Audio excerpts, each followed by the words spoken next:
Hello, everyone, to our second live broadcasted session of the Food and Climate Shaper Digital Bootcamp, third edition. Today is a very important day. There is only 1 month left till Earth Day, where we will also host a 24-hour marathon, the Food for Earth marathon, what we also did last year.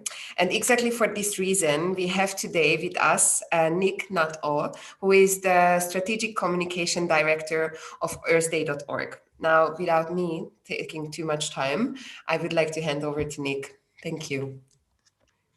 Thank you very much indeed, and welcome to everybody. I hope you've been having a good time and enjoying what you're learning, what you're exchanging, and digging deep into the food topic and the climate change topic. I'm not sure if you know what Earth Day is.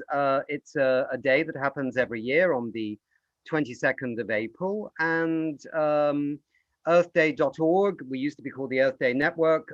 We are the mothership. We help coordinate the global activities that are happening on this special day, April 22nd. It has a history. It began in 1970, began in the United States, actually, where something like over 20 million young people came out and protested on the streets against the environmental challenges that they saw were unfolding at that time in their lives. And in the United States at that moment, there was a man called President Nixon. You may not know President Nixon. Maybe you do know President Nixon, long dead, of course, but this is 51 years ago now. But he was a Republican and rather not interested in the environment at all. But when he saw 20 million young people coming out on the streets demanding action on there were nuclear weapons, that was an issue, but also air pollution was a big issue in the United States in those days. And people were starting to maybe glimpse a little bit the issue of climate change a little bit more clearly. This then president, who was not really very green, decided to create some of the foundational laws of the United States. The Clean Air Act, the Clean Water Act, the Environmental Protection Agency, which the previous one that thank God we had kicked out, Donald Trump was trying to dismantle. But there's a long story behind Earth Day. I also have the experience of working for the United Nations Environment Programme. I don't know if you know UNEP, as it's called, which is headquartered for the world in Nairobi, Kenya. I was the Director of Communications there for many years, launched many reports on the state of the environment and many reports on of the Intergovernmental Panel on Climate Change, which is the science body handling all the science of climate change. And then latterly was the Director of Communications for the UN Framework Convention on Climate Change, which is the UN treaty that has been trying over, well, since 1992 to move the world towards a better outcome on climate change. And I had the great pleasure of being the spokesperson for the UN for the I suppose you might say, the famous Paris Climate Summit of 2015, where the dream of having a truly universal global agreement on climate change actually happened. And it's really hard to believe that we're sitting here in 2021, because if you've been sitting in my shoes and many other people's shoes in 2014, the dream of a global climate change agreement of every nation seemed like you must have been smoking something, because like nobody believed it was going to happen. Christiana Figuer is a wonderful Costa Rican diplomat who was my boss when she got the job, I think in about 2012, 2013, to be the executive secretary of the UN Framework Convention on Climate Change. Some journalist asked, will we have a universal treaty on climate change? And she said, yeah, but not in my lifetime.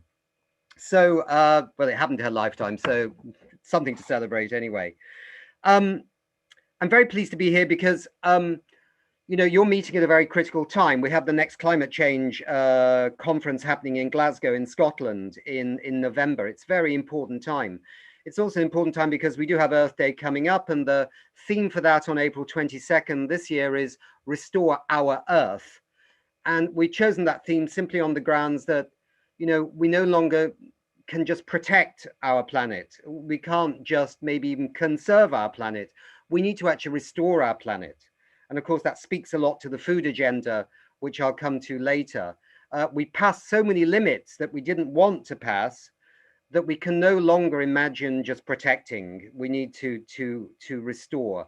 And I think restore our Earth also hopefully resonates with that sense of healing, not just of the Earth, but of ourselves in a sense, which has very much been illuminated by the COVID-19 pandemic and forced us all to be online, which is fine for lots of reasons, but not fine all the time because we need to see each other as well. I'm very pleased that the Future Food Institute is hosting this because they've been a new and great partner this year for Earth Day. And they've also joined in a campaign which I'm personally very passionate about, which I think covers everything to do with the environmental agenda. And that is whether in Glasgow in November, we can get a good outcome on a very long-standing issue, which has never been addressed by governments properly, which is to actually educate successive generations through the school systems and through higher education on the issue of climate change and on the issue of the environment generally.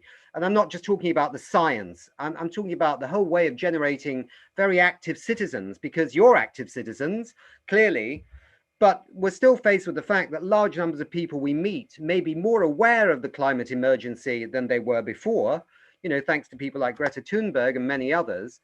But we haven't really reached that critical mass of truly engaged citizens that understand that we really need to make some dramatic changes in the way we live, the way we work, the way we play, whatever we do. And I think that there's been a real issue here about actually educating and installing climate education across the curricula, not just siloed in science or geography, but that it's actually something about the way we will live and work and play as we go forward in the century. So I'm very pleased that the Future Food Institute joined us on this campaign, and we have 450 organizations behind it to get a step up in ambition in Glasgow on climate education. Let me also thank, obviously, the Food and Agricultural Organization for getting involved. I know them very well from my UN days, and they do a great job. So it's fantastic. And you do a great job, which is why you're here, the Climate and Food Shapers. I wanted to just hopefully not bore you too much, but I wanted to give you a little glimpse into the history of climate change and the environmental movement, because what you're doing, in a sense, through the boot camp and all the things that you do is part of a very long arc of history. I mean, we didn't just arrive here today talking about climate change or environmental topics. They have been accompanying humanity for, well, at least 50 years, in a sense, from Earth Day 1970 and the establishment of the first UN organization on the environment, UNEP, in 1972. I have a speech here, so I'm not so brilliant that I can't actually have a look at it. I need to have a look at it occasionally. So maybe, I mean, you can go back to the 19th century. People were even talking about climate change in the 19th century. But I think the real impetus came in the early 1970s when suddenly environmental issues were no longer seen as just a local problem. In the past, environmental issues, which go back, as I say, to the 19th century, were, a beautiful lake or a beauty spot or a forest. People were caring for things in their backyard, in their communities. And that still, of course, is very important. But by the 1970s, the world was starting to glimpse for the first time that humanity had the technology. It had the numbers.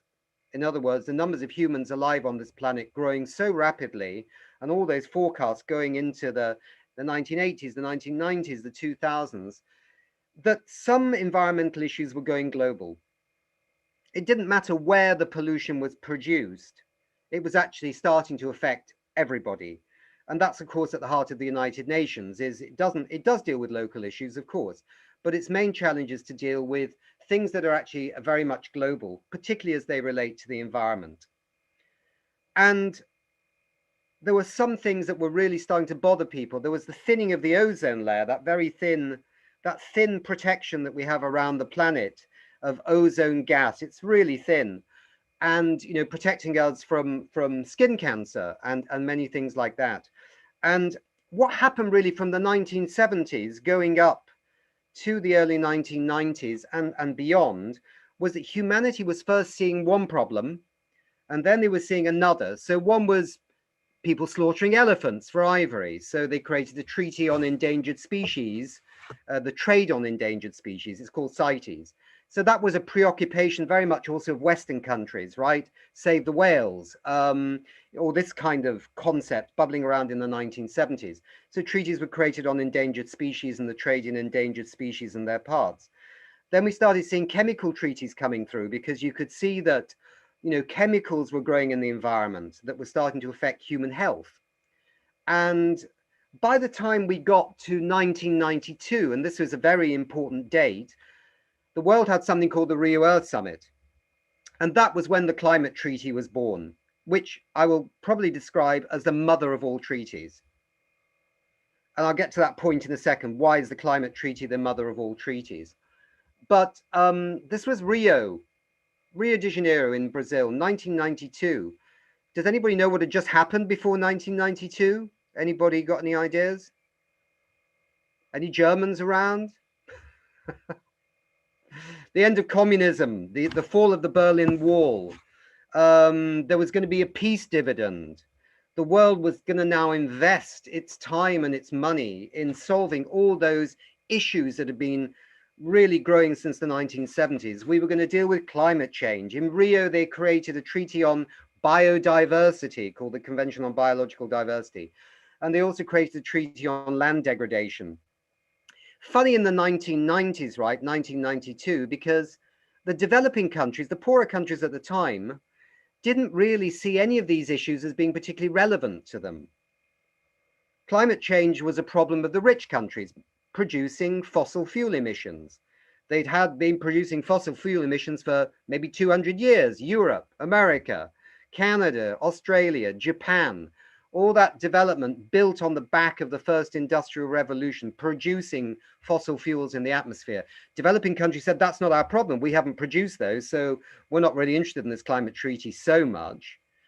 And then the Biodiversity Convention, the Biological Diversity Convention, many developing countries said, well, that's not really us either, because we've got lots of biodiversity in our countries. We don't have a problem. It's you rich countries that have shot your wolves and destroyed a lot of your habitats. We still have a lot of that. So what's the problem for us? So there was very much a kind of rich world, developing world, poorer world agenda. They were quite separate in a sense in 1992. There was the issue of poverty, and that was absolutely clear for the developing countries. But the climate treaty was seen as something that was a rich country preoccupation. But it became very clear after 1992 that whatever was agreed in Rio, which was that rich countries were supposed to stabilize their greenhouse gas emissions, that actually that wasn't really working, because in fact the science was coming through. The science was saying, no, we have to cut emissions. And there was a big meeting in Japan in 1997 called Kyoto, and the rich countries agreed to make some small emission reductions. But then the science carried on. And the science got more and more clear. It wasn't just that the risk assessment indicated it might be a problem, climate change, we might have to do something. The risk assessment was being quite clear that actually bigger and bigger emission reductions would be needed. And what the world was also starting to see was that this wasn't just about fossil fuel emissions from power stations and cars. And this is why I call it the mother of all treaties, that this was actually about every single facet of society, every sector of the economy, including forests and including food. And this was coming clear. So by 2005, when the fourth assessment of the Intergovernmental Panel on Climate Change came out, there was no question that not only was this a rich and a poor country issue, climate change, but it was every part of the economy, and there needed to be big emission reductions. And this led to a very famous conference in Copenhagen in Denmark.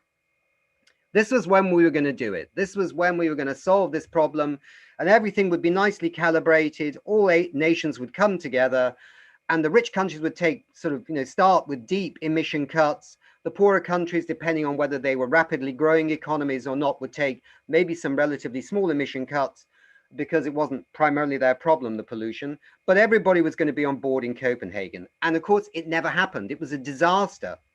Some people blamed the food actually at the conference center in Copenhagen. It was so bad that they felt that people got so cheesed off with the food that they didn't want to negotiate a global treaty on climate change. I'm not sure that's very true, but some people claim the food was so bad that nobody wanted to stay any longer. Anyway, whatever. But yeah, Copenhagen was a really big mess. And the question was in 2009, I think for most countries was, there was not trust between the rich and the poor countries. And there was another big problem, which was, although renewable energy was growing, it was still much more expensive than coal and oil and gas, methane. So I think lots of people were worried that they couldn't do it. They couldn't change the economy. They couldn't possibly make a difference. Let me go a little bit faster here then, because, you know, Copenhagen was a missed opportunity. We should have had a global agreement in 2009 to really get on track. But there weren't entirely lost years, because some countries actually took leadership on certain topics. You saw Germany, for example, doing an amazing job with renewable energy. They really brought the price down, right? They really drove a massive energy change in Germany, which brought the price down so low of renewable energies like wind and solar that suddenly it became economically interesting for other countries to get on board. China suddenly became very active on renewable energy as well. And countries like Norway, you know, really saw an opportunity to invest in forests and to try and pay developing countries with great forests to maybe, you know, actually not cut them down for, you know, soya or for palm oil for the food industry, but that maybe they could be left intact. It wasn't entirely successful, but certainly the people were trying. You could see carbon markets emerging. You could see a boom starting to take place in certain countries on organic agriculture after 2009. Even countries like Uganda started creating huge organic markets because they could see a premium price for their organic food in Europe, for example. Argentina, others, still quite small in relation to the overall food industry, but you could see organic agriculture growing. And so cities were setting emission reduction targets. Companies were starting to see that it might be in their interest to go more low carbon. And there were economic assessments coming along, not just saying that if we don't deal with climate change, we'll trash our economies, starting to indicate if we did deal with climate change, if we did invest in sustainable food systems, more renewable energy, blah, blah, blah, blah, that actually we might improve our economies. We might create even more decent jobs as well. So all those were starting to come through. So by the time the world came together in Paris in 2015, there was more trust. There was more confidence that indeed changing the global economy after 200 years of using fossil fuels could maybe really be done because the costs of that switch in energy was becoming affordable. So that I wanted to give you that because it's hard maybe to remember. I mean, I see a lot of people these days say, my God, didn't we know about global warming ages ago? Why didn't we do something about it?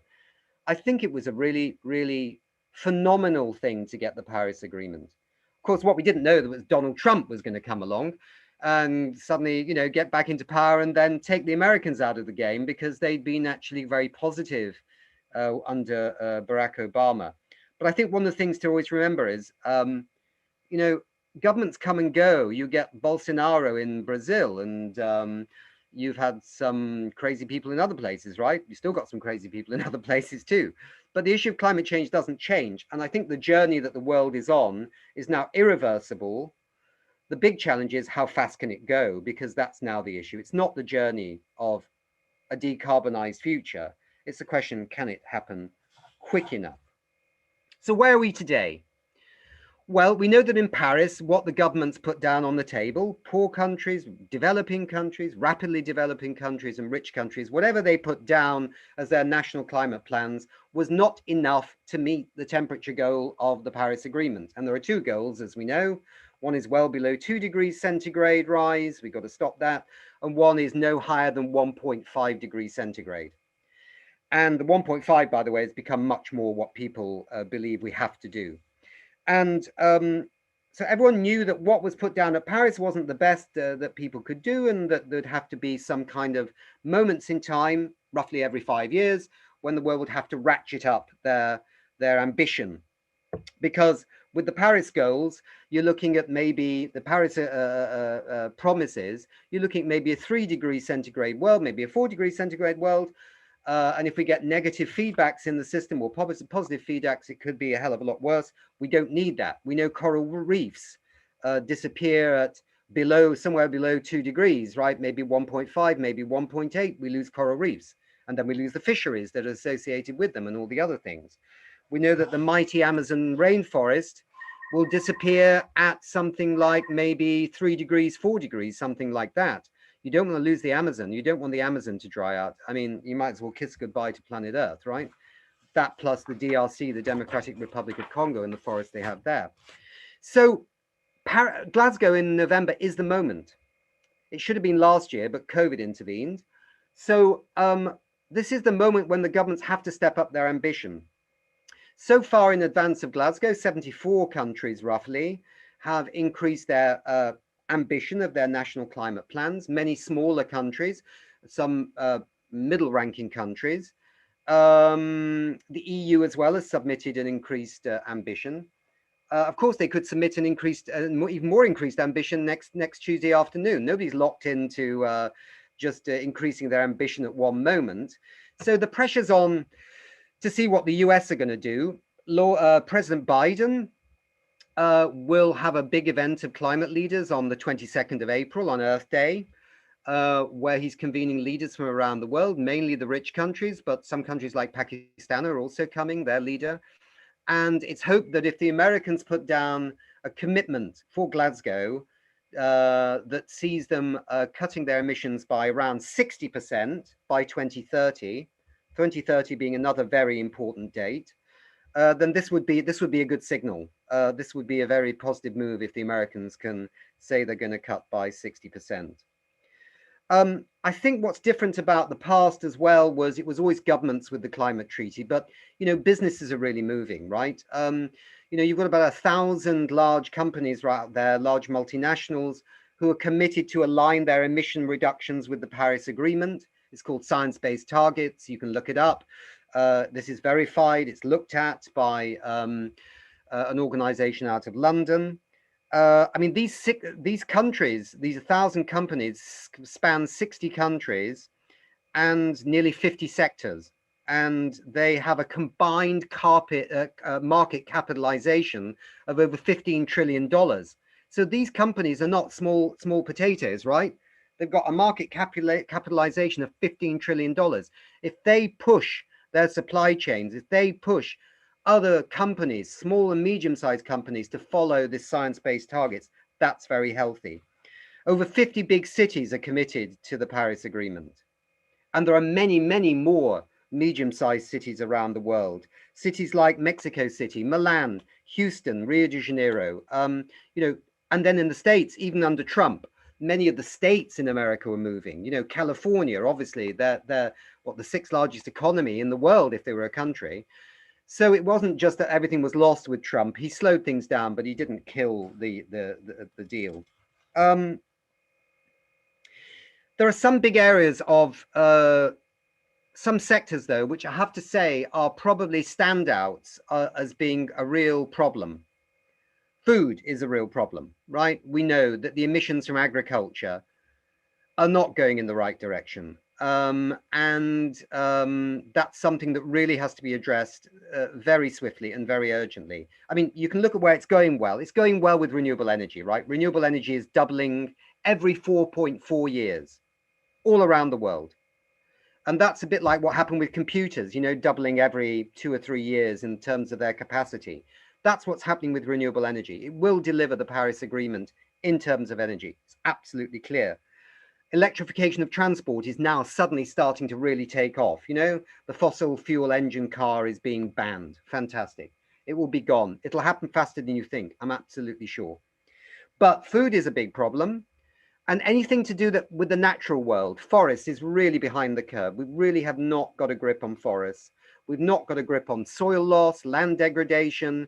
You know as well as I do what the numbers are. It's between 1 billion and 6 billion hectares of land around the world that's degraded Desertified is the other thing they use. That doesn't mean what you eat after the main course. That's dessert. This is desertification. And we really need to do something about that, because we could store so much carbon by restoring our lands, and also start food production that would not require cutting one more tree down in the Amazon or anywhere else, if we would just restore the land.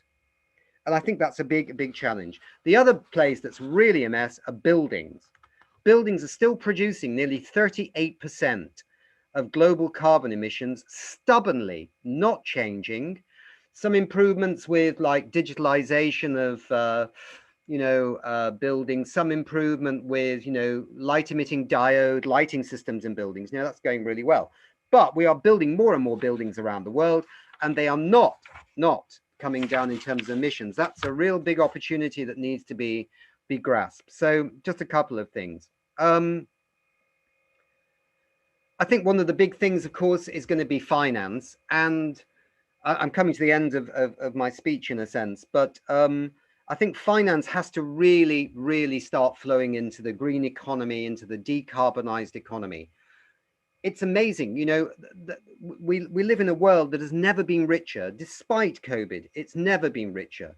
This world has $100 trillion sitting around, needing to be invested in a transition.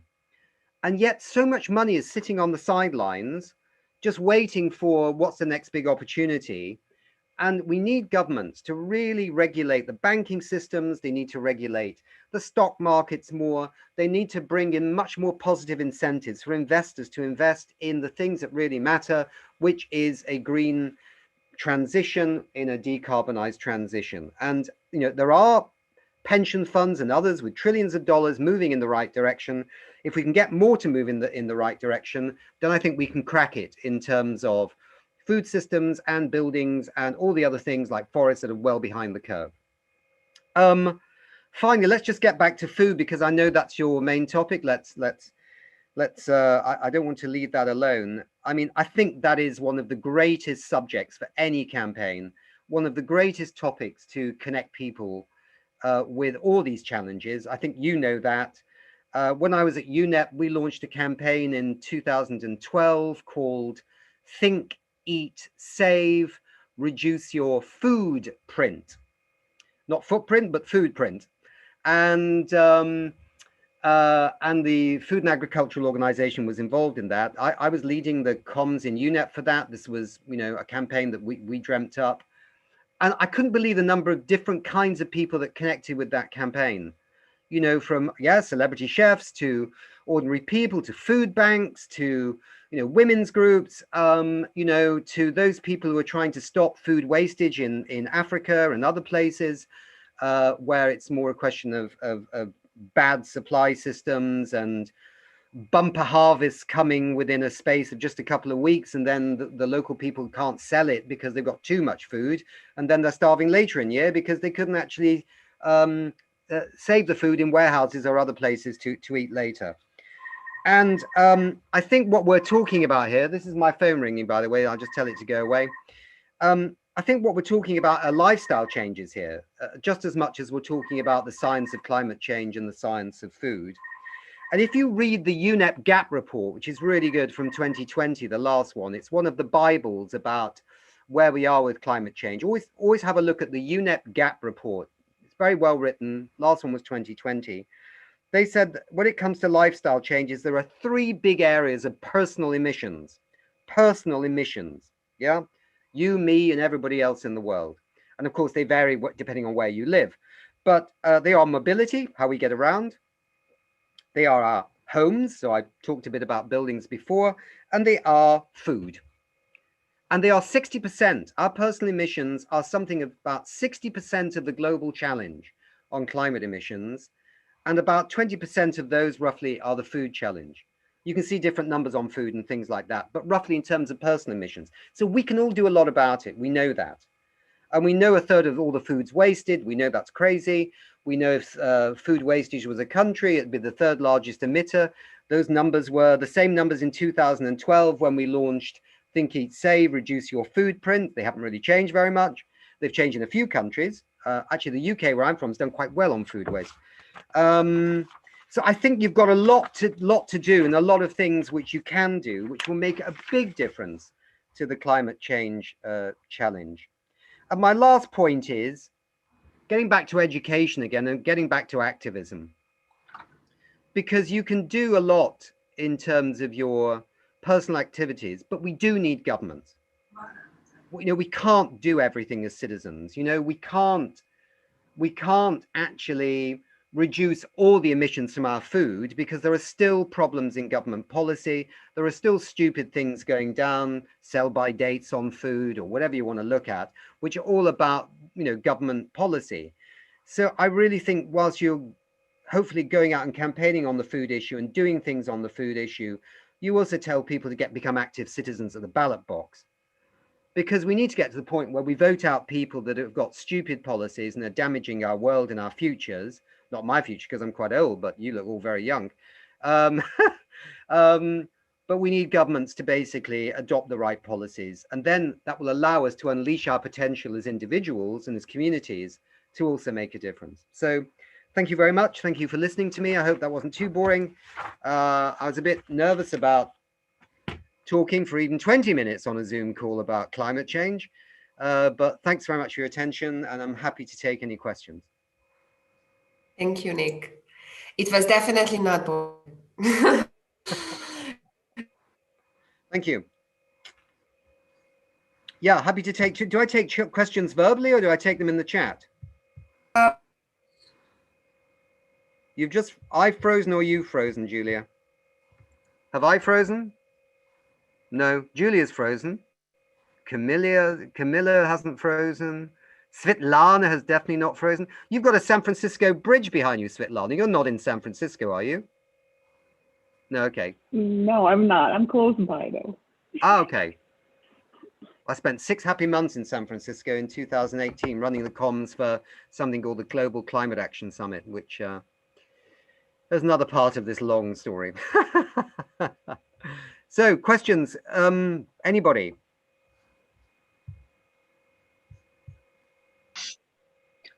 I have a question, if ever.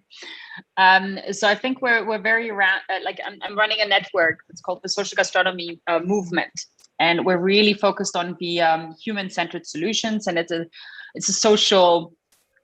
So for social change, we're using food for social change, and the debate around food and climate change has been coming up more and more. And what would it be that, in your eyes, how could we activate those players that are already on the social side of food towards more climate change actions, to raise awareness, to as well bring this awareness to the communities, because a lot of our entrepreneurs work. Yeah. Okay, you just went on mute, Nicola, but I think we've got the basic point. Yeah. Perfect. So, I think that, I mean, I don't know where these people are that are doing this. I think it does depend to a certain extent on where you live, right? I mean, I think if you live in parts of Latin America or Asia or Africa, you know, the issue of food is maybe a different thing. I mean, that's the availability of food is a key thing, which again gets back to the issue of actually restoring degraded land, because there's a lot of degraded land in Africa, and that could feed a lot of people whilst doing a lot for the climate. But then don't forget the degraded land issue in Southern Europe. I mean, there's a lot of land degraded in Southern Europe that's no longer fertile. I think you have to, you know, if you know about food, then you know, hopefully, the story of, you know, how much water's wasted producing food that's never eaten, how much land, as we said before, and what the emissions are. And I think if people care about food, you know, if we don't deal with climate change, then food is going to become more and more a headache, right? And the availability is going to be less common, even for people in Europe and the United States. I mean, you look at China right now. China's buying up as much arable land as they can under this thing called the Belton Road Initiative, running through Asia, following the old Silk Road routes, because they're worried about how they're going to feed people in 2050. And I mean, I don't think Europe was particularly worried a few years ago about how they were going to feed people in 2050. But I think they are getting very alarmed that unless they invest in the degraded lands, that they will not have enough food to feed people in Europe, which is why they're looking to do a lot more restoration of land in Africa. So I think wherever you're sitting on the social side, the social justice side, whether you're sitting on the climate change side, I think the idea that they are separate is something from the past. You know, these things intertwine with each other so uniquely, and the shit is going to hit the fan in the next 5 or 10 years, 15 years, unless we bring all these agendas together. I mean, the Sustainable Development Goals are an attempt at doing that, right? To see things in the bigger picture. So maybe this isn't answering your question perfectly, Nicola, but I think you should be spanning the social side and the environmental side. I don't think they should be ever kept separately. I think people on the social side needs to know that the environmental side speaks a lot to their agenda, and vice versa. May I build on that question, and thank you for your answer. Yeah. So if I think, for example, we started working with food waste with the local communities, like first in Brazil and then globally, and just the understanding of it's such like it's education, obviously, but how can we educate faster? Do you have some best cases of as well educating on a very local level? Like I think people with access to education, it's sometimes easier to have access to certain knowledge. Like it depends who you want to influence. I mean, I love the idea of the Future Food Institute's cooking meals for people and getting to talk about these topics. But when I was director of comms of UNEP, every year in February, roughly, heads of state and environment ministers would come to Nairobi, where UNEP is, to make their policies for the next, coming years or so. And we got a really great guy called Tristram Stewart, who's, a British guy who rescues food that's going to be wasted and then cooks it. And he came to Kenya, and he found all this food that was going to be trashed in Kenya because the supermarket chains in Europe were specifying, the shape of the green bean. It must be a certain shape, a certain length, and they would make contracts with farmers in Kenya and then tell them they didn't want the food. And the contracts basically spelt out that these local farmers couldn't feed themselves with that food. They had to throw it away. So we cooked a meal for all these environment ministers from food that would have been wasted in Kenya. And then we told them what they'd just eaten was a fantastic 3-course meal of food waste. And they were all completely shocked. First, they were a bit disgusted because they wondered what it meant, eating food waste. And then we told them, no, it's okay, it's fresh stuff. And then they were absolutely shocked. And to see these politicians jumping out of their seats in horror that all this food would have been wasted in Kenya was a really powerful social change mechanism. So I think food waste just touches people's sense of outrage. And so I would stick with food waste, but I wouldn't just confine it to just local groups. I'd get mayors to come and eat food that was going to be wasted. I would try and get the environment minister of that country to come and sit with people who are having food that's been prepared from food waste, so they understand that this is not just local, but it's national and it's global, because that's where I think you need the policy change as well as the social change. Thank you. I would like to jump in because exactly at the moment when I froze, I wanted to introduce someone, and it kind of relates to the topic what Nicola just asked about, and that's how we can communicate about food waste. Yeah. So Luna, would you mind maybe, I think you are better to explain the project, what you are doing. Sure, thank you for the opportunity. I believe some of you heard me talking a little bit about my project in the previous session. But I have this project that is going on now for 4 years, and it started like in a very organic way, and it's about food. So every time I say it's organic, it's an organic idea, everybody laughs, but it's really what it is. I was in Milan, and suddenly I realized that the amount of food that was being wasted was enormous, even though I started my project taking pictures of banana skin, which what we would relate to trash. I mean, most of the time we don't imagine that we could do other things with the banana skin, for instance.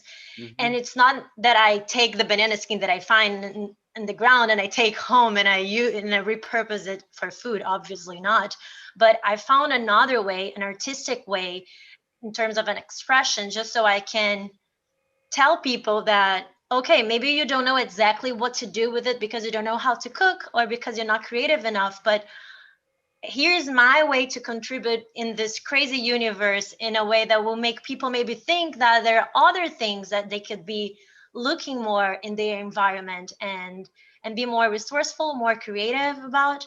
So mainly what I do is that I take pictures of banana skin and other fruits and vegetables, because then I started realizing that every country I go or every city I go, they probably have a different food habit. And definitely I find that maybe some areas in Europe, they eat more banana apples, and I find a lot of apple in Brazil, in Rio, especially in New York and in Milan, it was all about bananas. And then I just use a little bit of poetry and a little bit of like, okay, what do you see beyond what you see? Because every time I see a banana skin, I smile. So what do you see in those things that you see? Because I see beauty where you see trash. So maybe if we just change our lenses and create a new meaning, we'll understand that maybe food waste, it's not just you throwing food away, which definitely is, but it could also be like all the opportunities that you have by being inspired by edible trees around the city. And maybe you grab some rosemary and bring it home to cook your own food. If you only open your eyes to see what's around you and be more resourceful and create empathy towards your environment. Well, I think that's great. I think art and culture, you know, touch the parts of people that science doesn't. I mean, science hits the head maybe, but art and culture hits the heart as well as the head. It's very important to change people's perspectives and perceptions, because I think for a lot of people, science is something that these days goes over their heads a bit. And I think that art and culture can do other things. Yeah, very important. Thank you, Luna, for sharing. I think Nico had some questions.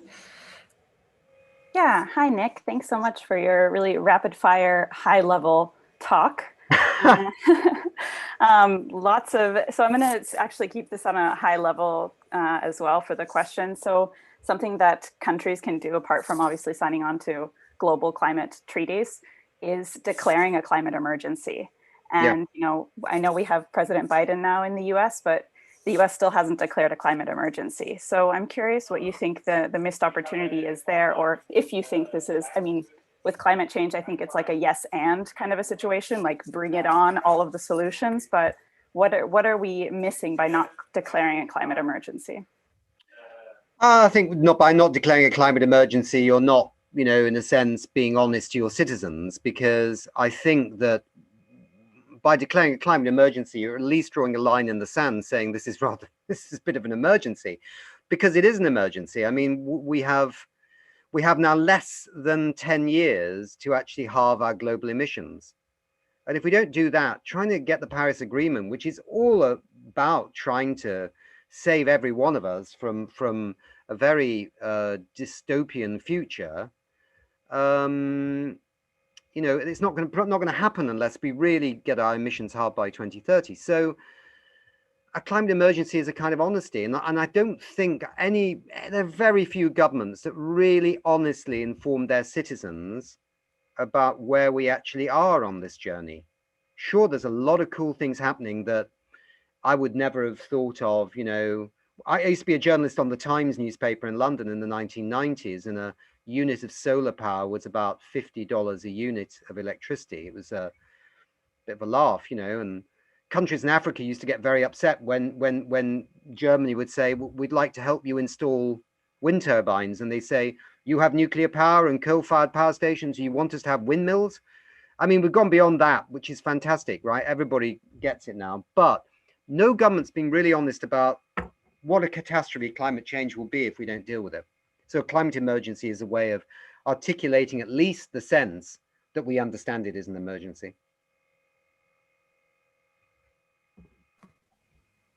Well, I had a question. Hi, I'm Mole from India, Nick. Hi, whereabouts in India? Yes, Delhi. Whereabouts? Delhi. Delhi, okay. So yeah, so we have seen Earth Day and other sort of things being observed here in India. A lot of kids are very excited about Earth Day. Yeah. But even as kids, like I've seen a lot of kids who were very excited about Earth Day, say 4 or 5 years ago, whenever it started and all that. How do you kind of maintain that trend once kids have sort of graduated to a different sort of, when they've started working for oil companies, and Yeah. what you see is that romanticism with Earth Day is sort of vanishing away. Uh, and I've seen that with a lot of other sort of days, Environment Day, this day, that day, Yeah. Tree Yeah. Day, so all those things sort of kind of vanish after a certain time. Yeah. So how Yeah. do you kind of maintain that sort of, what is the communication that you have sort of mastered, and which, you can share with us, who are also kind of Mm. working with different sorts of things related to food and climate, that we can kind of constantly kind of keep in mind when we're kind of creating communication campaigns? So I think that when you look at the issues of environment and climate change over many decades, and there are other issues too you could maybe point to, is that what happens to people, according to the academic research, is that when they first hear about an issue, and if it's being strongly spoken about, they feel very active, but then it's very short term in terms of doing anything kind of afterwards. But the seed has been planted in their heads, waiting to be revived in a sense by maybe another shocking headline. It might be a year where we have tremendous national disasters linked with extreme weather events. People have it in their consciousness, and it's a question of how do you activate it to be more consistent over time. I think it is, to be honest, Anmel, I think I think there is a bit more activism and a more persistent activism around right now than there was maybe 20 years ago, for sure. And I think that certainly, whatever you think about Greta Thunberg and the Fridays for Future movement, I think one thing you can say is it put climate change back on the map for a lot of people again. And I think you have politicians in many countries now that are kind of aware they have to do something, although they're still not wildly crazy enough to bite the bullet all the way, you know what I mean? But that they are prepared to move forward rather than block. I mean, India used to be a very big blocker on climate action. I mean, India was one of the real hardcore, we're not doing anything until the rest of you do it. But I mean, again, you can have different opinions about President Modi, right? But one thing he has done is he's really powered up the solar power story in India. Lots of other things, maybe he needs to, pick his socks up and work a bit harder. So I think it's all that, I think it's latent in a lot of people is environmental and climate change campaigning. But I do think that one of the fastest ways of ensuring that it stays, and it also affects jobs and the world of work and university courses and so on, is we've got to educate every generation of children from primary to secondary to 18 or whatever they are when they leave school on these issues. We need to not just deal with the science, we need to put it in the history lessons, it needs to be in the art and culture lessons, it needs to be a bit in sports as well. It needs to be right across the curriculum. And it should be a core topic: climate change, environmental literacy. I think the young people are going to inherit this either screwed up planet or the good decisions that governments make over the coming years. But no matter how good the decisions are, we've already signed up for some damage. And so young people need to be given the truth, and they need to be given also, I think, some optimism as well that they can make a difference, because there's a lot of depression among some young people these days about climate change. So I think schooling is very important. And I know it sounds boring, but I commissioned a survey of people in 80 countries before Paris, 80 countries, including India, including countries in Africa, the USA, everywhere. And ordinary citizens said the number one thing to solve climate change is education, education, education. And the number two, they said, was protecting tropical rainforests, which I thought was fascinating. And yeah, I think it's time to properly educate people, not just give them a little bit in the science lesson. or hope that Fridays for Future is going to win more converts over, right? It can't be like that. Or another science report from governments, because most people that's going to go over the top of their heads. It needs to be start in school. That's where we learnt everything. Anyway, that's my 2 shillings, 2 cents worth, 2 euros worth, 2 rupees. Thank you, Nick. We also had a question in the chat from Svetlana. Svetlana, who's in San Francisco. Yes, exactly. So she was asking about the examples of organizations or countries who are already taking action, or in which geographical regions, and what are the elements what other countries could take as Taking an action example. on what? On climate change. On climate change, okay. Everybody's taking action, it's just insufficient. Who's doing really well? There's some who just stand out really fantastically. Costa Rica is doing amazing things. They're heading towards what they call carbon neutrality in the next few years. So some of the smaller countries are doing amazingly well. What exactly are the actions what they are taking? So why are they doing better? Others? They were quite lucky because they had a president a few years ago that basically scrapped the army and used all the money to invest in national parks and environmental stuff. So he got rid of the army. But also no, they've had targets on moving to electric vehicles for quite a few years. They invest heavily in the natural systems of Costa Rica to absorb emissions, but also for their tourism. So that's one country. I have to say, and this is a bit embarrassing for me, but the UK is doing remarkably well right now. Mainly because finally, after a long time, they realized that actually they had a lot of offshore wind. So if you look at the recent numbers for the UK, I think the emissions are down, is it 80% since like 25 years ago? I just saw some figures the other day. Germany, not so well because they had a dirty secret, which was they were also burning a lot of coal. So they're trying to sort that out.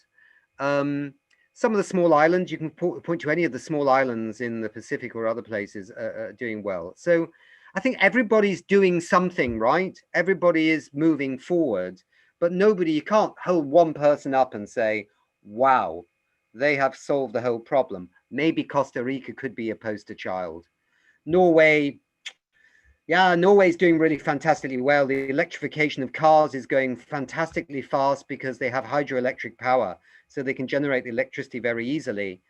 But then Norway has a problem that its whole economy is built on the back of fossil fuels, right? Oil in the North Sea. So everyone's got their problem.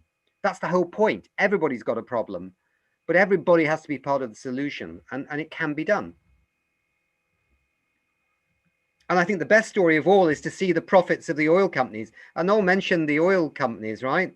You've seen some of the private oil companies recently, seen their shares crashing, losing money. They made massive bets on drilling for oil in the Arctic. And now those deep oil wells, you've got to be making $90 a barrel on a barrel of oil. Oil's, I don't know what oil is today, but it's been knocking around at $40 a barrel. The only people making money these days are the Saudis. The rest of the private oil companies are in deep trouble. Now they're starting to talk about going green properly. Yeah, sorry. Thank you. Do we have any other questions? Yeah, I had one more, if I could. You could ask about Russia, but I have nothing to say. I don't have any idea what's going on in Russia. So yeah, I was also thinking that, countries like India and Africa also, and the continent of Africa also have a lot of these sacred rituals around the earth. Yep. And around forests, around trees, around. Yep. Has UNEP or say your organization ever thought of kind of leveraging that to spread the message and communicate amongst audiences? Very much so. And there have been many initiatives in this area. I mean, maybe Julia can give me my email recently. I can send you some stuff on that. But all the great religions have in their texts this concept of ritual with water, particularly, but also sacred trees, things like that. Even indigenous, some of them almost in line with indigenous peoples. I think maybe some of the Christian religions got a bit confused at one moment and started thinking that human beings were, you know, the masters of the earth. I think we're now finding that that's a bit of a joke, because we need the earth more now than we've ever needed the earth to survive, especially with more than 10 billion people in 2050. We need our ecosystems in good shape.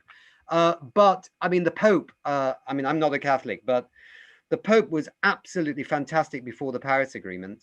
And he said that not being able to imagine what the earth would be like if we continue carrying on the way we are with climate change and environmental degradation, if we can't imagine what it would be like, that is a poverty of imagination. And I think that's a very interesting thing, that we've got all the science we need. We know exactly pretty much what's going to happen if we don't act. You know, the risk assessments are clear. It's 95, 96% certain. That, I mean, insurance, you'll buy house insurance with a much higher risk and be very pleased, 80%. But the science is like well in the 90s now about the risk assessment, and it is a poverty of imagination if we can't imagine what's going to happen to us if we don't act. So I think the religions have a lot to do, and I'm more than happy to share with you by email lots of examples of very active religious initiatives on this. But we need everything. We need religion, we need business, we need all the sectors of the economy, all our emotional buttons being pressed, and all our belief systems moving in the right direction.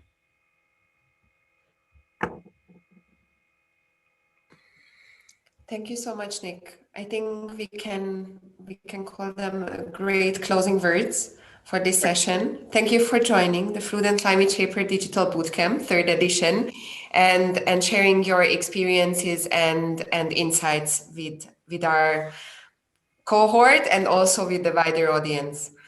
Well, thank you, Thank Julia. you, everyone. I'm really thank you, everybody, for listening and joining in.